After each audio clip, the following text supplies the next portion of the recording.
Agotala dolibo jung phrangni sepsap kaham krung nuklia jung phrangni sepsap kaham krung khayani jai jai khayani tei jora thagi jung phrang manani sanmung tisabui jung phrang tang habanokni bwskango sejamung phunuk laikya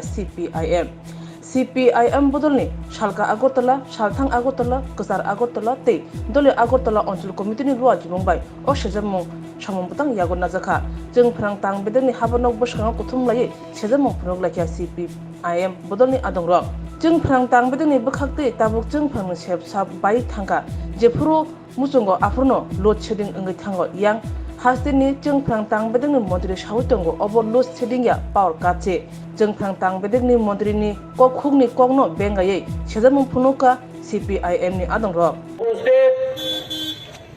আমাদের এই এলাকার সুধী সজ্জন মণ্ডলী মা বোন এবং বন্ধুগণ পথ দিয়ে যারা যাচ্ছেন শ্রদ্ধেয় পথচারীরা সবাইকে আমাদের সিপিআইএম এর পক্ষ থেকে অভিনন্দন জানাচ্ছি লাল সালাম জানাচ্ছি আপনারা জানেন প্রখর এই রৌদ্রের তাপের মধ্যেও আমরা সিপিআইএম এর পূর্ব আগরতলা দক্ষিণ আগরতলা মধ্য আগরতলা এবং শহর আগরতলা এই এলাকার বন্ধুরা জরুরি ভিত্তিতে আজকে আমাদের রাজ্যের বিদ্যুৎ দপ্তরের যে হেডকোয়ার্টার এই হেডকোয়ার্টারের সামনে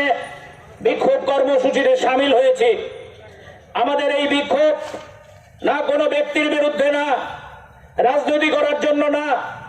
আপনারা লক্ষ্য করেছেন আমাদের রাজ্যে 2018 সালে বিজেপি সরকার প্রতিষ্ঠার পর ত্রিপুরা রাজ্যের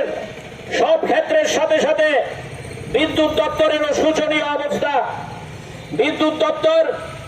আজকে আমরা লক্ষ্য করছি বিশেষ করে 2023 সালে বিজেপি সরকার প্রতিষ্ঠার পর আমাদের রাজ্যের সবচেয়ে যিনি সাংবাদিকদের ডেকে কথা বলেন সবচেয়ে যিনি বেশি ভাষণ দিয়ে ঘুরে বেড়ান এই ভদ্রলোক বিদ্যুৎ দপ্তরের মন্ত্রিত্ব পেয়েছেন কিন্তু আমরা লক্ষ্য করছি এই বিদ্যুৎ দপ্তরের অবস্থা অসহনীয় অবস্থায় দাঁড়িয়েছে কথা নেই বার্তা নেই দিনে 5 থেকে 7 বার সেখানে বিদ্যুৎ চলে যাচ্ছে বিদ্যুৎ এমন আচরণ করছে বিভিন্ন বিদ্যুতের যে জিনিসপত্র যন্ত্রপাতি সেগুলো জনসাধারণের ঘরে নষ্ট হয়ে যাচ্ছে বিদ্যুৎ মন্ত্রীকে সাংবাদিকরা জিজ্ঞেস করলে উনি বলছেন এটা লোডশেডিং না এটা নাকি পাওয়ার কাট আমরা পাওয়ার কাটও বুঝি না লোডশেডিংও বুঝি না আমরা বিদ্যুতের পরিষেবা চাই এই বিদ্যুতের পরিষেবা পাওয়ার জন্য আমরা আজকে এখানে উপস্থিত হয়েছি গোটা রাজ্যে বিদ্যুতের পরিকাঠামো ভেঙে পড়েছে আপনারা লক্ষ্য করেছেন ওই কুমারঘাটে সেখানে উল্টো রথের দিন বিদ্যুৎ দুর্ঘটনায় আজকে পর্যন্ত 10 জনের প্রাণহানি ঘটেছে বিদ্যুৎ দপ্তরকে তার দায়ভার নিতে হবে না আজকে পর্যন্ত বিদ্যুৎ দপ্তর থেকে তার কোনো স্পষ্টীকরণ নেই ওই মনুতে বিদ্যুতের ট্রান্সফরমার ভেঙে নদীতে পড়েছে মানুষের বাড়িঘর আক্রান্ত মানুষ আক্রান্ত বিদ্যুৎ দপ্তর নীরব ভূমিকা পালন করছে আমরা লক্ষ্য করেছি আপনারাও লক্ষ্য করেছেন এটা আমার বক্তব্য না আমি আগেই বলেছি আমরা রাজনীতি করার জন্য এখানে আসিনি আমরা লক্ষ্য করেছি 2018 সালের আগে রাজ্যে যখন বামফ্রন্ট সরকার ছিল বিদ্যুৎ ক্ষেত্রে প্রায় বিপ্লব সংগঠিত হয়েছিল আমাদের রাজ্যে তৎকালীন বিধানসভার মধ্যে আমাদের বিধায়করা রাস্তার মধ্যে সাধারণ মানুষ লড়াই করে আমাদের রাজ্যে সেদিন পালাটানা প্রতিষ্ঠিত করেছিল আমাদের রাজ্যে মনারচক প্রতিষ্ঠিত হয়েছিল আমাদের রাজ্যের বর্মরা তাপবিদ্যুৎ কেন্দ্রকে আধুনিকীকরণ করা হয়েছিল আমাদের রাজ্যে বিদ্যুতে স্বয়ংসম্পূর্ণ হয়েছিল শুনলে খুশি হবেন আমাদের রাজ্যের বিদ্যুৎ আমাদের দেশ ছেড়ে বাইরে পর্যন্ত সেখানে রপ্তানি করার অবস্থা তৈরি হয়েছিল এবং আমাদের রাজ্য বিদ্যুৎ থেকে সেখানে আয় করা শুরু করেছিল কিন্তু বামফ্রন্ট সরকার গোটা রাজ্যে বিদ্যুতের যে উজ্জ্বল ছবি তৈরি করেছিল এই উজ্জ্বল ছবি আজকে সম্পূর্ণভাবে ম্রিয়মান এটা অসহনীয় অবস্থা গোটা রাজ্য জুড়ে একদিকে গরমের দাপট একদিকে রৌদ্রের দাপট অন্যদিকে পাল্লা দিয়ে বাড়ছে সেখানে ওই লোডশেডিং বিদ্যুতের যন্ত্রণা সেখানে শুধু বিদ্যুতের যন্ত্রণা না আপনারা শুনলে অবাক হবেন আজকেও আমাদের রাজ্যের কয়েকটা খবরের কাগজে শিরোনাম হয়েছে কি সেই শিরোনাম না বিদ্যুতের মাসুল আবার বৃদ্ধি হবে। বিদ্যুতের পরিষেবা নেই, বিদ্যুতের সার্ভিস নেই,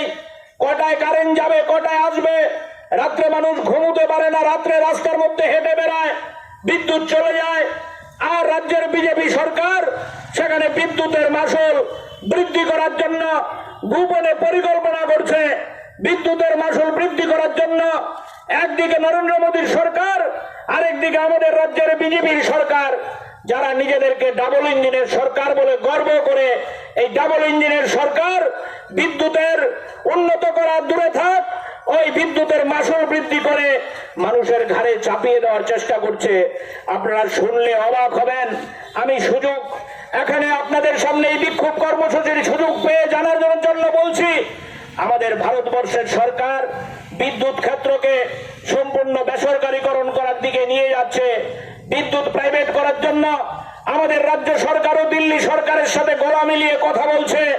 আপনারা যারা খবর রাখেন তারা জানবেন, মহারাষ্ট্রে, উত্তরপ্রদেশে ওই বিদ্যুৎ বিলের বিরুদ্ধে সেখানকার বিদ্যুৎ কর্মচারীরা লড়াই করছে রাস্তায় নেমে। উত্তরপ্রদেশের যোগী সরকারের বিরুদ্ধে লড়াই করে এই বিদ্যুৎ বিল বিধানসভায় পাশ করানোর বিরুদ্ধে রাস্তায় নেমে লড়াই করে প্রাথমিকভাবে আটকে দিয়েছে। আমাদের রাজ্যেও আজকে এই বিদ্যুৎ বেসরকারীকরণ করার জন্য ষড়যন্ত্র হচ্ছে। আমি আপনাদের কাছে আবেদন করতে চাই, না বন্ধু, রাস্তা ছাড়া আমাদের কাছে কোনো বিকল্প নেই, লড়াই ছাড়া আমাদের কাছে কোনো বিকল্প নেই। লড়াই এবং রাস্তাই হচ্ছে আমাদের কাছে একমাত্র অবলম্বন। তাই আজকে আমরা এখানে এই সাময়িক বিক্ষোভ কর্মসূচিতে সামিল হয়েছি। আমরা আগামী দিনে গোটা রাজ্যের মধ্যে সকল অংশের সাধারণ মানুষকে নিয়ে এই বিদ্যুৎ বিল বেসরকারীকরণের বিরুদ্ধে, বিদ্যুৎ পরিকাঠামো ভেঙে পড়ার বিরুদ্ধে, বিদ্যুৎ মাসুল বৃদ্ধি করার বিরুদ্ধে শুধু আগরতলায় না, গোটা রাজ্যের আমাদের 8টা জেলায় আমরা সিদ্ধান্ত করেছি সেখানে লড়াই হবে, আন্দোলন হবে। না বন্ধু, মানুষের উপর যখন আঘাত পড়ে, মানুষ যখন দেয়াল পিঠ থেকে যায়, মানুষের কাছে লড়াই ছাড়া আর কোনো রাস্তা থাকে না। আজকে আমাদের রাজ্যের এই বিদ্যুৎ ব্যবস্থা যেই অসহনীয় জায়গায় গেছে, মানুষই একমাত্র পারে লড়াই করে এই জায়গায় সরকারকে হুঁশ ফেরাতে। কারণ আমাদের রাজ্যের বিজেপি সরকারের কোনো হুঁশ নেই, তারা মানুষের কথা শুনে না। তাদের একটাই কাজ, সেটা হচ্ছে প্রচার, ফ্ল্যাক্স লাগিয়ে দেওয়া, সাংবাদিকদের ডেকে প্রচার করা, সাংবাদিক সম্মেলন করা, মিথ্যা ভাষণ দেওয়া, মিথ্যা প্রচার করা। এই বাগাড়ম্বরের মধ্য দিয়ে এই বিজেপি সরকার চলছে আমাদের রাজ্যে। কখনো ডাবল ইঞ্জিন, কখনো নরেন্দ্র মোদীর নামে ধ্বনি, কখনো মুখ্যমন্ত্রীর নামে ধ্বনি দিয়ে আমাদের রাজ্যের মানুষের চোখে ঠুলি পড়াতে চাইছে, মানুষকে বিভ্রান্ত করতে চাইছে। আপনাদের কাছে বলতে কোনো আপত্তি নেই, আমরা লক্ষ্য করেছি ওই সেখানে এবারকার বিধানসভা নির্বাচনে বিজেপি জয়ী হয়েছে, কিন্তু বিজেপির 11% বেশি ভোট কমেছে, আসন কমেছে। এই বিজেপির পায়ের তলায় মাটি সরে যাচ্ছে। তাই তারা সেখানে নতুন করে মানুষকে কায়দা করে প্রতারিত করতে চাইছে। এই প্রতারণার বিরুদ্ধে, এই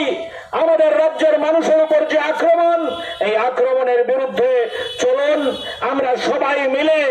একসাথে প্রতিবাদ করি, প্রতিরোধ করি। এটা লাল ঝান্ডার প্রশ্ন না, এটা তেরঙ্গা ঝান্ডার প্রশ্ন না, এটা গেরুয়া ঝান্ডার প্রশ্ন না।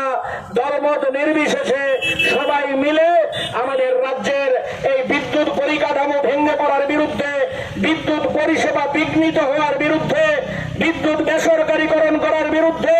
এবং বিদ্যুৎ মাসুল অত্যাধিক হারে বৃদ্ধি করার যে ষড়যন্ত্র, সেই ষড়যন্ত্রের বিরুদ্ধে সবাই মিলে আমরা লড়াই করি। লড়াই ছাড়া আমাদের কাছে কোনো বিকল্প নাই। এই আহ্বান নিয়েই আমরা আজকে এখানে এই বিক্ষোভ কর্মসূচিতে সামিল হয়ে